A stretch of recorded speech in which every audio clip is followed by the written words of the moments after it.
My name is Frances Wheeler. I was 34 years old the night I learned my stepmother had been trying to steal from my father while he was dying.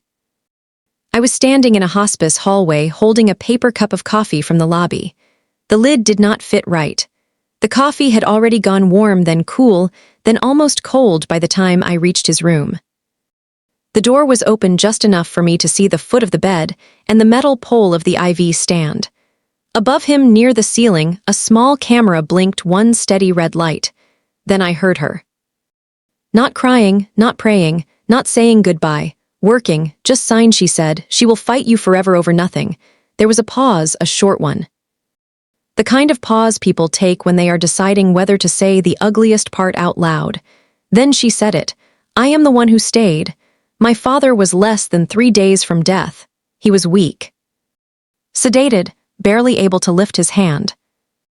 And that woman who had spent 8 years calling herself his wife was leaning over him with a pen and a packet of papers trying to turn his final hours into a signature.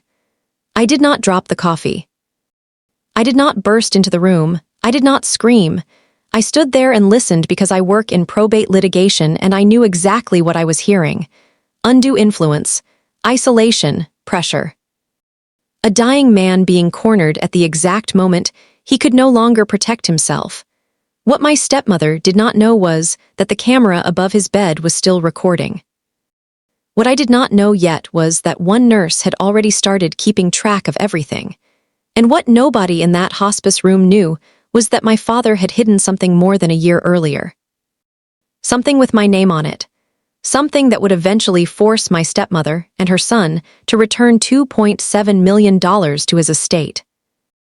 But to understand why that hallway mattered, you need to understand how a daughter who spent her career spotting other people's probate disasters somehow let one happen to her own family.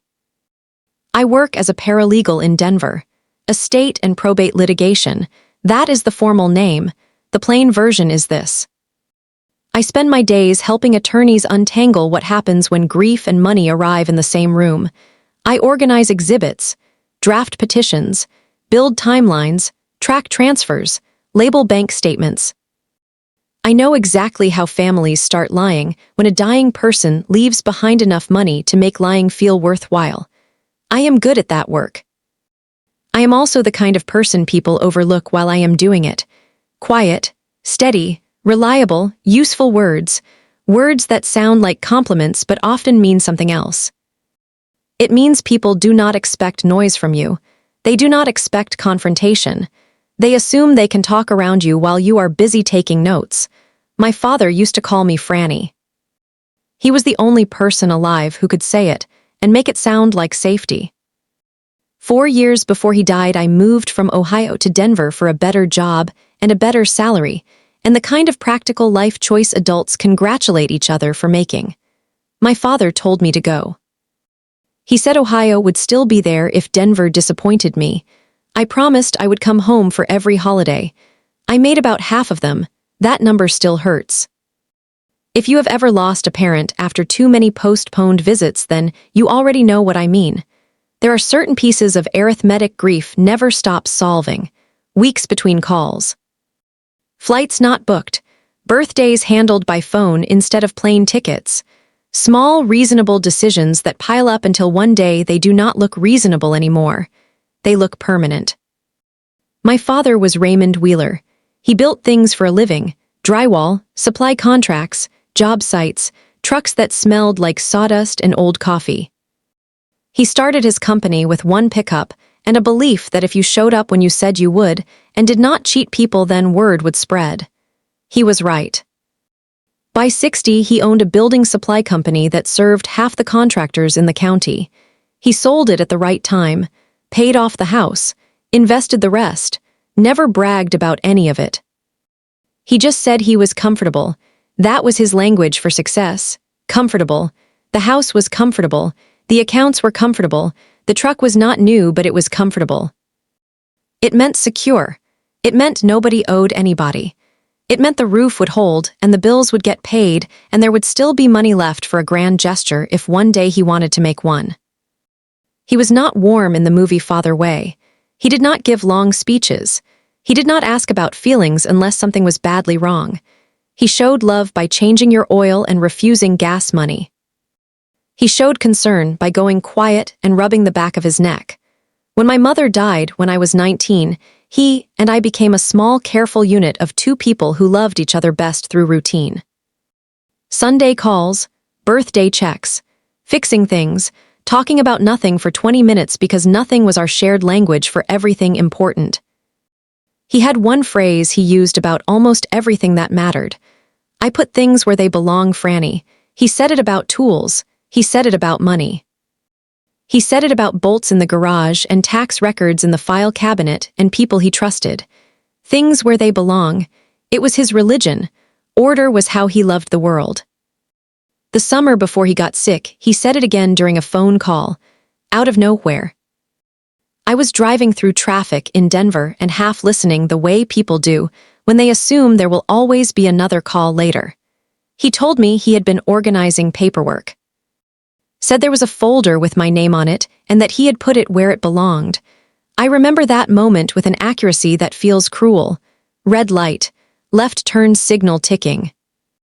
My coffee in the cup holder, his voice calm and ordinary. I said sure Dad sounds good and changed the subject to his garden. I did not ask what folder. I did not ask where.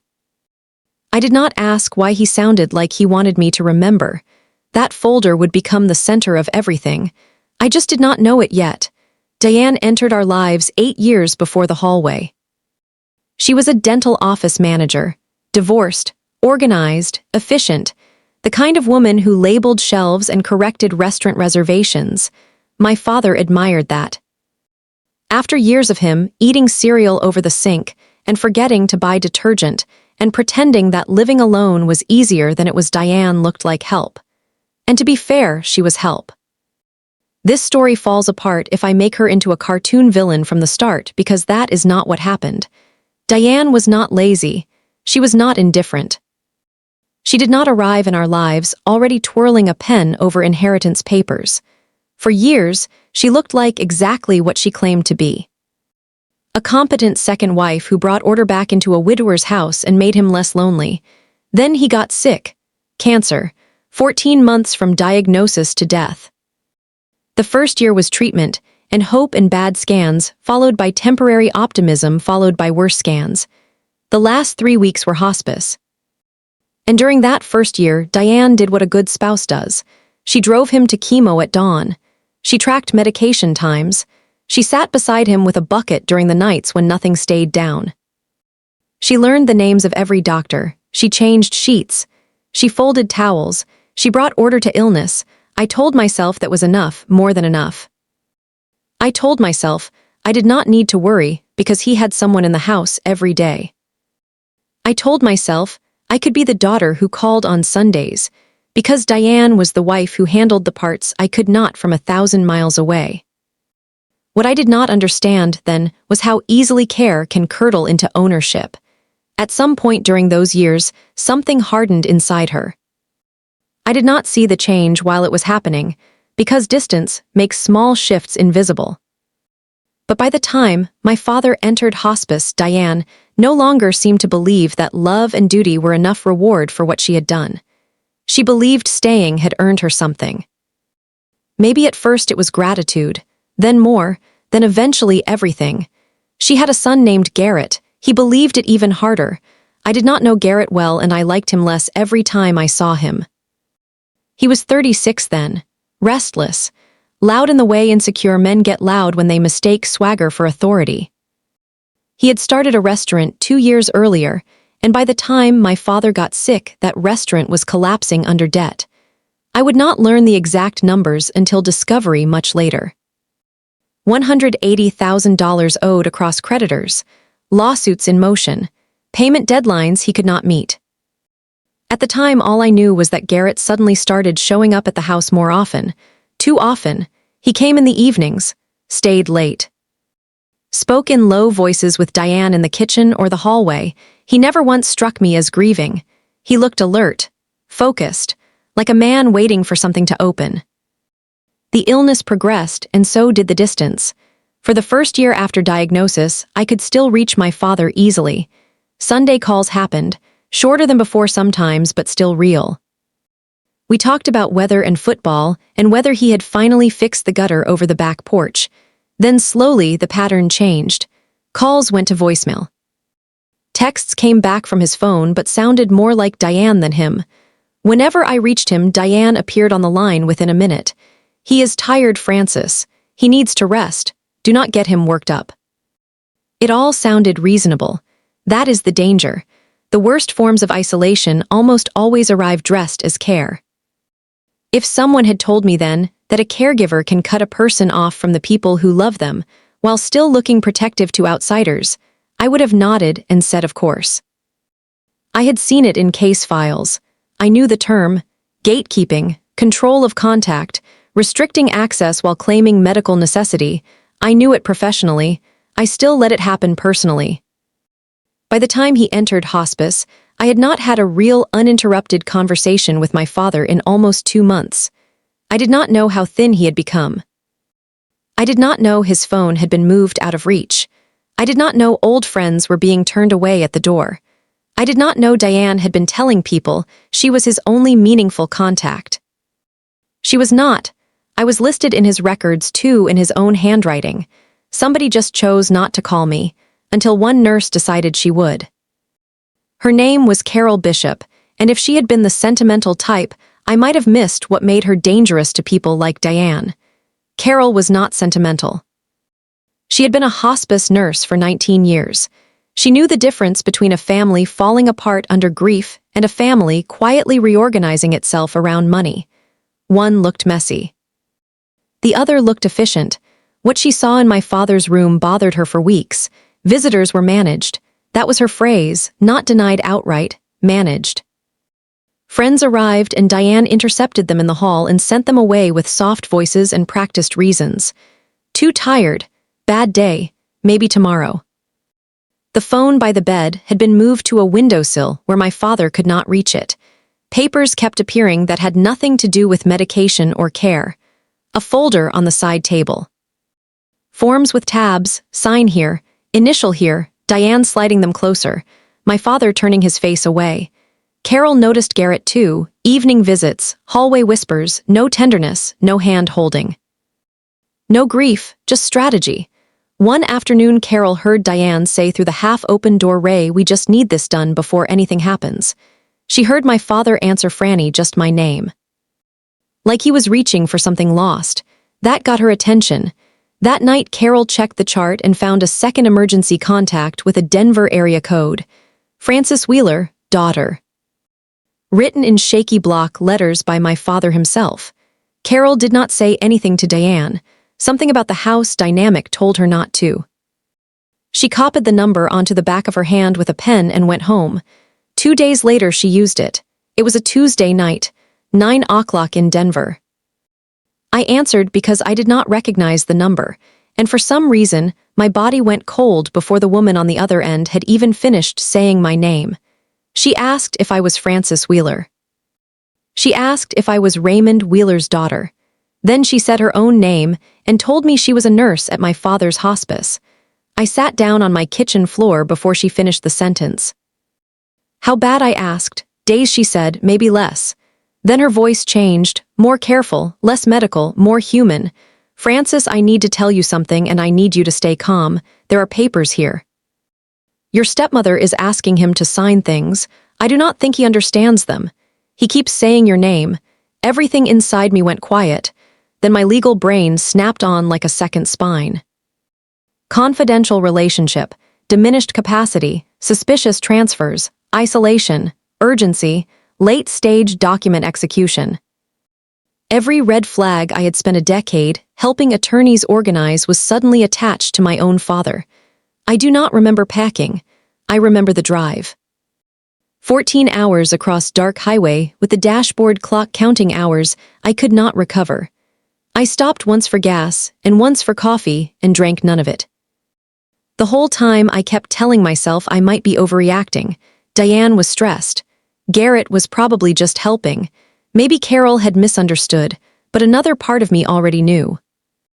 People do not call a daughter from a hospice unless something in the room has started to smell wrong. I reached the parking lot a little after 11 the next night. My body was moving on force alone by then. I went inside, bought a coffee from the lobby because my hands needed something to do besides shake.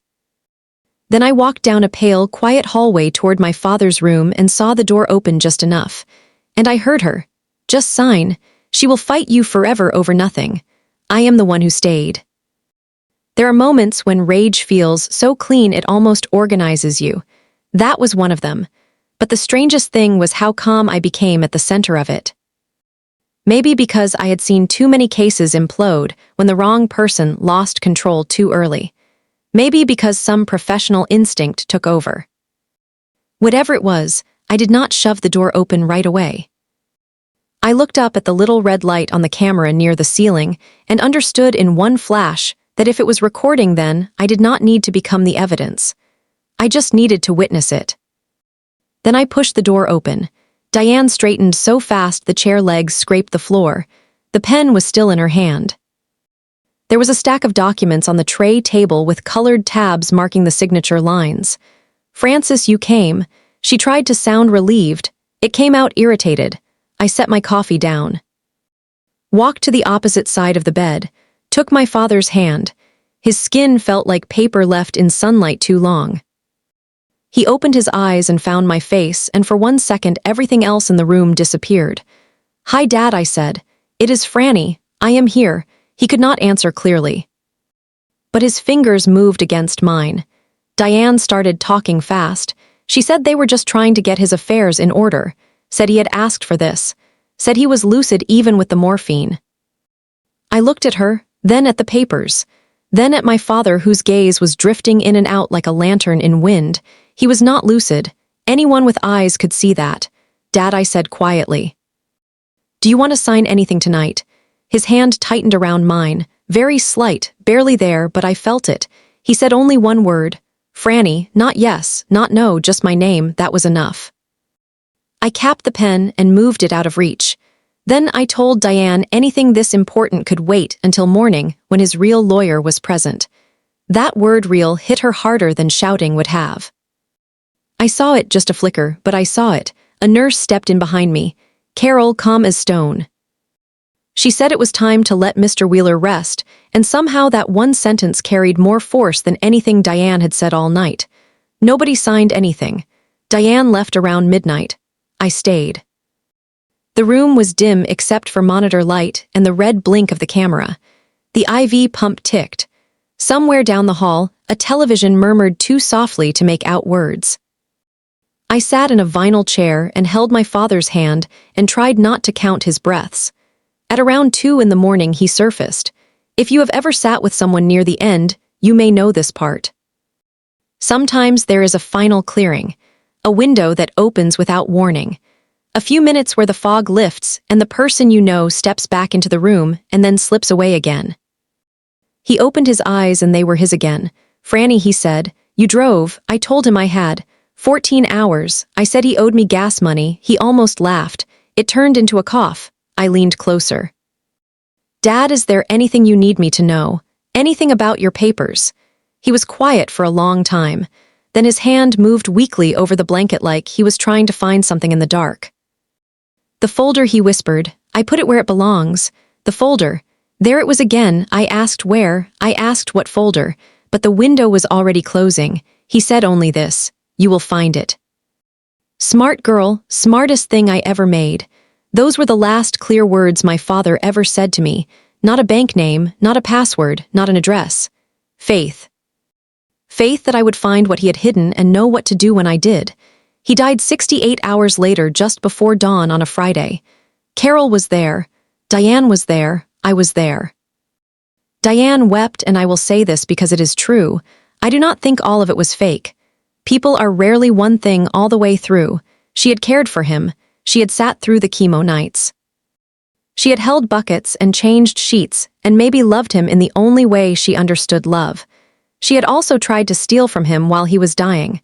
Both things were true. That was the hardest part for me for a long time. Not the money, not even the betrayal. The complexity. The fact that evil had not walked in wearing a black coat. It had worn hospital bracelets and sensible shoes, and the exhausted face of a woman who had convinced herself that effort and entitlement were the same thing. After he died, I went into the hallway and sat on the floor with my back against the wall. My coffee was still in his room on the side table. Cold by then, cream gone gray. I do not know why that detail stayed with me, but it did. Sometimes your brain grabs the stupidest object in the room because it cannot survive the whole truth all at once. I thought maybe there would be a pause after death, a moment where paperwork stopped and grief got one full breath. There was no pause. By that afternoon, Diane had taken over everything. Funeral home. Casket, obituary. When I offered to help, she told me she had already handled it. In the obituary, my name appeared once near the bottom after Garrett and his children. My father had been dead less than a day, and she was already building a wall around the narrative. The funeral was on Wednesday. I learned more in that room than I wanted to know. Diane sat in the front row with Garrett and her grandchildren, arranged like a photograph of legitimate grief. I was placed in the second row beside my Aunt Loretta, who would not meet my eyes. At the reception afterward, I tried to speak to her, and she turned halfway away from me and said she thought it was a shame I had only shown up at the end. That was when I understood just how long Diane had been preparing the audience. For 2 years, she had been telling a story. The devoted wife, the absent daughter in Denver, the one who stayed. The one who did not. By the time my father died, half the family was already repeating her version back to me like they had witnessed it themselves. At one point, Diane touched my arm and said we should talk soon about the estate. Your father wanted things simple. Simple. That word landed like a warning. In probate language, simple often means fast and quiet, and before anybody asks questions. I smiled the way I do at work when someone thinks they are hiding something in plain sight. Then I went back to my father's house after the funeral and started opening the mail he never got to read. His study was where I found the first crack. I was looking for his address book so I could notify old friends. I opened the bottom drawer of his desk, and under a tray of pens was a stack of bank statements and one power of attorney. I sat down and started reading. This is where being a paralegal saved me. Most people open a drawer like that and see paperwork. I open a drawer like that and see movement, sequence, intent, red flags. The power of attorney had been signed 18 months earlier, naming Diane as my father's agent. That by itself was not suspicious. Sick people sign powers of attorney all the time. It was what she did next that mattered. Over the previous 6 months, money had moved, $40,000 from a brokerage account, then 60, then 30 more. Transfers into an account I did not recognize until I saw Garrett's name in the routing information. A line of credit opened against the house. Statements that told a story of quiet draining. Not one dramatic theft, a series of steps, measured, timed, and under all of it in a fresh manila envelope was the hospice document Diane had tried to get signed the night I arrived. Philip Marsh, attorney at law, across the top, a deed transferring the house to Diane outright. I heard her voice again, just sign, I am the one who stayed. Then I looked for the folder, every drawer. Every cabinet, the safe, the hall closet, the garage, nothing. If a folder with my name on it had ever been in that house, it was gone, or it had never been there. That night I sat at my father's kitchen table with a legal pad and did what I always do when I am scared. I built a timeline. 18 months ago, power of attorney. 12 months ago, diagnosis worsens. 6 months ago, transfers begin. 3 weeks ago, hospice. Final week deed attempt. I added the numbers twice because I could not believe them the first time. Brokerage transfers, credit line. House value, accounts touched or targeted. Diane and Garrett had moved or tried to move about $2.7 million. Almost everything my father had spent 40 years building. The hallway whisper made sense now. It was not a spontaneous act. It was the closing line of a campaign. I did not sleep. I kept turning over one question because it is the only question that matters when you are moving from grief into legal action. Where is the proof? Because feelings do not win in probate court. Documents do, witnesses do. Records due, timelines due, I had bank statements, I had a nurse, I had a camera. What I did not have was the folder. And I was starting to believe the folder was the part that would matter most. Diane did not wait long. 4 days after the funeral, she invited me to the house, sat me at the dining table. Garrett by the window with his arms crossed like a guard. She slid a stapled document toward me and said it was a family settlement agreement. I read it, short document, always a bad sign. It said I waived any claim to my father's estate. It said I agreed not to contest prior transfers. In exchange, Diane would generously give me $20,000 and my mother's old jewelry box. $20,000, out of $2.7 million. There was a pen on top of the paper, uncapped. Your father wanted peace, Francis, she said. Garrett added, do not make this ugly. You were not even here. There is a special kind of clarity that comes when somebody underestimates your silence. They thought I would cry or bargain or explode. They thought they were negotiating with guilt. Instead, I read the agreement twice, put it down, said I would not be signing anything that day. Then I stood up and took my coat. Behind me, I heard Garrett mutter to his mother, she knows. I told you she would know. That sentence stayed with me the whole drive back, because if they were afraid, then there was still something they did not think they controlled. The folder. My father had said he put it where it belonged. He was the most deliberate man I ever knew. If he said that, then it was not in the house where Diane could find it. It was somewhere else. Somewhere only I would think to look. I flew back to Denver and started tearing my own life apart. Closets, file boxes, kitchen drawers, every cabinet, under the bed. Every moving box I had never fully unpacked. Nothing. For a week I lived in my apartment like an evidence technician at a disaster scene. I barely ate, barely slept. I kept hearing his voice. The folder, I put it where it belongs. Then on a gray Sunday afternoon, I remembered the storage unit. The one I rented when I first moved west. The one I paid for automatically and never visited because it held old boxes I was always too busy to sort through. I drove there with no real hope left in me, rolled up the metal door. Looked at 4 years of forgotten life stacked in cardboard, and there on top of one box was a flat-rate mailing package postmarked from Ohio 13 months earlier. I knew before I touched it. My father had mailed me something. I remembered the call then, dim at first then painfully clear. He had said keep this safe. I had been buried at work. I had meant to open it later. Later became 13 months and a funeral. I sat on the concrete floor and opened the box. Inside was a manila folder. On the front in my father's blocky capital letters was one word: Franny. My hands were shaking so badly, I had to stop twice before I could open it. Inside was a business card for an attorney named Helen Avery in Columbus, and behind it, a thick stapled packet with a blue cover. A revocable living trust, dated 13 months earlier. Signed when my father was still fully himself, witnessed, notarized, properly executed in a law office. I read the first page, then the next, then the signature block. Then the section naming the successor trustee, me. The trust held the house. It held the brokerage, it held nearly everything. My father had already moved his major assets out of his personal estate more than a year before he died, and placed them into a trust under terms he chose, while he was clear-headed. Diane had spent months trying to seize assets that on paper were no longer even his to give away individually. She and Garrett had been circling the wrong target the whole time because they never knew the trust existed. He had done exactly what he said he would do. He had put things where they belonged.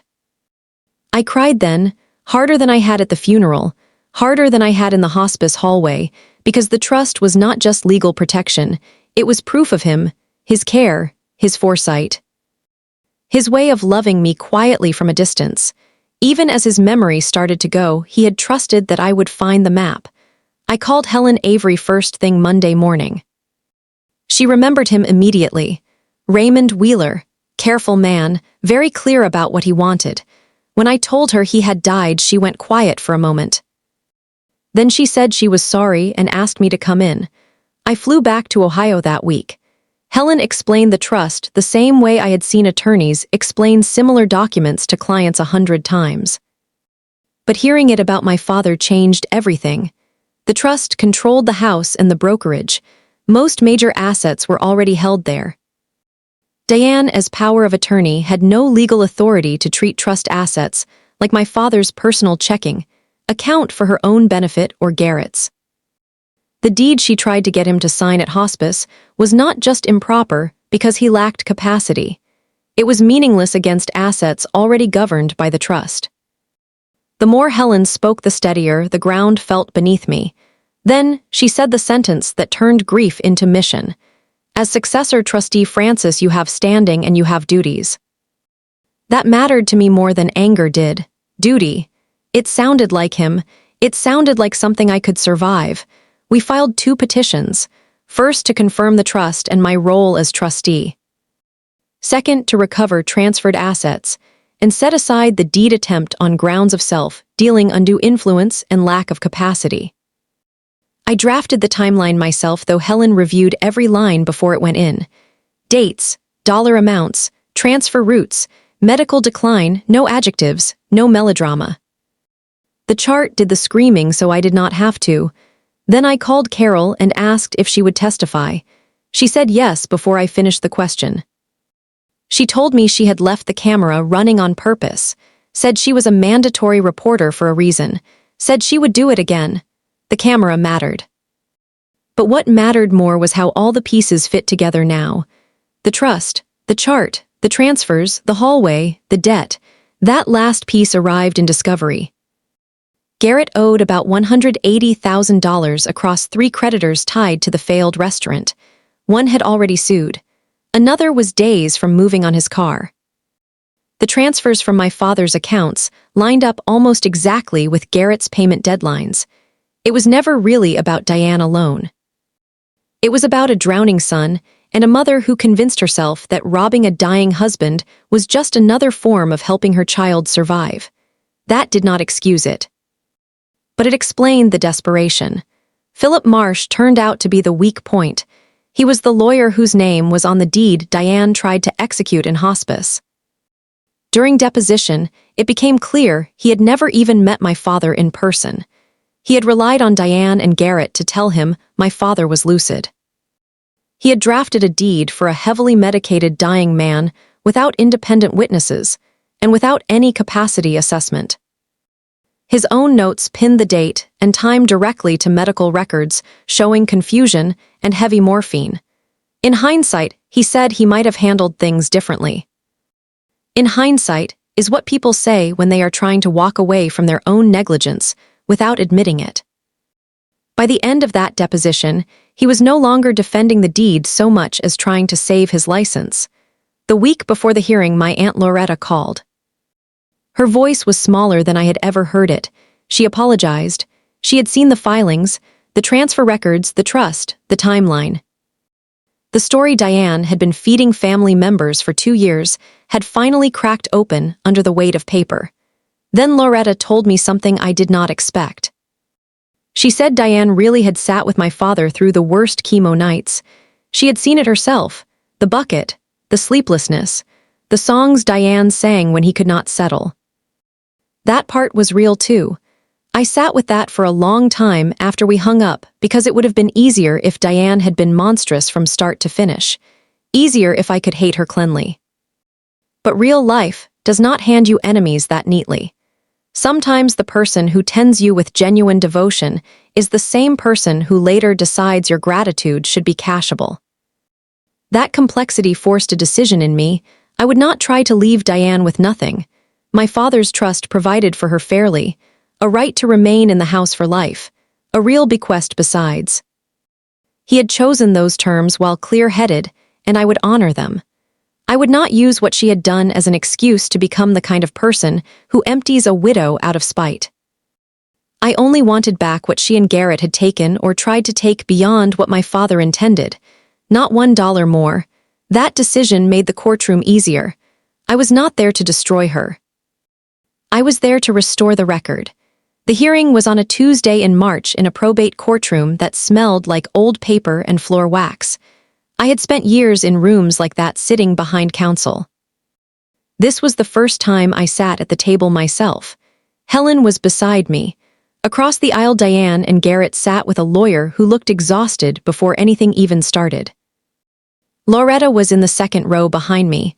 On the table in front of me were three things arranged in order: the blue-covered trust, the medical chart, the bank statements.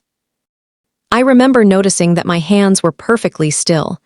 The judge had no patience for theater. She said she had read the filings and did not intend to waste the morning. That alone took half the air out of Garrett. Carol testified first. Calm, precise, unshakable, she described the managed visitors, the phone moved out of reach, the papers with tabs. The way Diane controlled access to the room, the way Garrett lingered in the evenings. Then she repeated exactly what she had heard through the partly open door. Just sign. She will fight you forever over nothing. I am the one who stayed. The courtroom went quiet in a way that felt physical. Diane's lawyer tried to suggest the door might have been closed. Carol said it was open about 4 inches. He asked whether she could really be certain of the words. She said she had been a hospice nurse for 19 years and she knew the difference between grieving and working. Then came the camera footage. It showed enough, not everything, enough. Diane leaning in, the papers, the pen, my father's hand turning away, me entering, the interruption. But here is the truth. The camera did not win the case. The trust did. The footage corroborated. It supported. It gave shape to the moment. But the case was won on paper before the judge ever sat down because my father had already decided where his assets belonged while he was still himself. Helen walked the judge through it piece by piece. Trust executed 13 months before death. Assets transferred into trust. Me named successor trustee. Power of attorney does not override trust terms. Medical chart showing significant morphine confusion and distress during financial conversations. Transfers timed to Garrett's debt deadlines. Diane occupying a confidential relationship as spouse caregiver, an agent while benefiting directly from those transfers. Then Helen said the most important legal sentence in the room. Under these facts, the law presumes undue influence and the burden shifts to Mrs. Wheeler to rebut that presumption. That was the turn. Because once the burden shifted, Diane no longer got to sit back and make me prove motive from smoke. She had to explain her own conduct against the documents and the timeline and the trust. And she could not. She broke before her lawyer could stop her. She stood up red-faced, furious, and started shouting about everything she had done for my father. The bucket, the cleaning, the nights. The appointments, how I had been in Denver living my life while she carried all of it. It was the same argument as the hallway but stripped of its softness. I am the one who stayed. The judge let her burn through the sentence before cutting in. Then she said the line I will remember for the rest of my life. Staying with a man is not the same as owning him. That was it. The entire case reduced to one sentence. When it was my turn to speak, I kept it short because long speeches are for people who do not trust their evidence. I stood, looked at Diane. Told her the truth. I said she had stayed and that it mattered. I said my father had wanted her cared for and the trust reflected that. I said I was grateful for the care she gave him. She looked almost confused by that. Then I said the rest. You stayed with him, you never signed as him. He put things where they belonged before any of this. I am only asking the court to put them back where he put them. Then I sat down. The judge ruled from the bench. Trust confirmed. Deed invalid for lack of capacity, and because the property was already held by the trust. Transfers under the power of attorney determined to be self-dealing and subject to surcharge. Recovery ordered. When the accountants finished tracing it, all the number returned to the trust was just over $2.7 million. The same number Diane and Garrett had been circling from the moment illness made my father vulnerable. I did not feel triumph. I looked down at the blue cover of the trust and thought only one sentence. I found it, Dad. I found where it belonged. The fallout was quiet. Garrett was ordered to repay what had landed in his accounts. With his restaurant debt already crushing him, that order did not so much ruin him as confirm a ruin already underway. He did not go to jail. This was civil, not criminal. But the lifeline he had tried to build from my father's money disappeared, and the creditors were still waiting. Philip Marsh found himself under review by the state bar after the judge made formal note of the deed circumstances. A man who makes his living taking ethically questionable clients cannot afford attention from the licensing board. Diane said almost nothing after court. She sat through the remainder of the estate administration looking smaller each time I saw her. Not pitiful exactly, just emptied out. The performance had no audience left. The family knew. The records were public. The story had changed. Settling the estate took another 4 months. As trustee, I honored every word my father actually wrote while he was clear-minded. Diane kept the life estate in the house because he wanted her secure. She kept the bequest he left her because gratitude and justice are not enemies unless you make them so. But the money she and Garrett had siphoned or targeted went back into the trust and then out according to my father's instructions. Some to me. Some to a scholarship at the trade school where he learned to read blueprints at 17. That part broke me more than any courtroom moment did. Because even in death, he was still building something forward. Quietly, deliberately, the same way he built everything else. People ask why I did not take everything from Diane after what she did. Because that would not have been my father. And if grief teaches you anything worth keeping, it is this. You do not honor the dead by becoming the ugliest version of yourself in their name. Diane and I never repaired anything. There was no reconciliation lunch, no final cleansing conversation. I sent one email, short, clear. I told her the legal matter was closed. She had what my father intended her to have, and I would not discuss it again. I wished her peace and told her plainly we would not be in each other's lives. That was all. A clean line. I keep my lines clean now. My Aunt Loretta and I talk every Sunday, about nothing mostly. Weather, supper, neighbors, the comfortable kind of nothing my father and I used to share. It is not the same.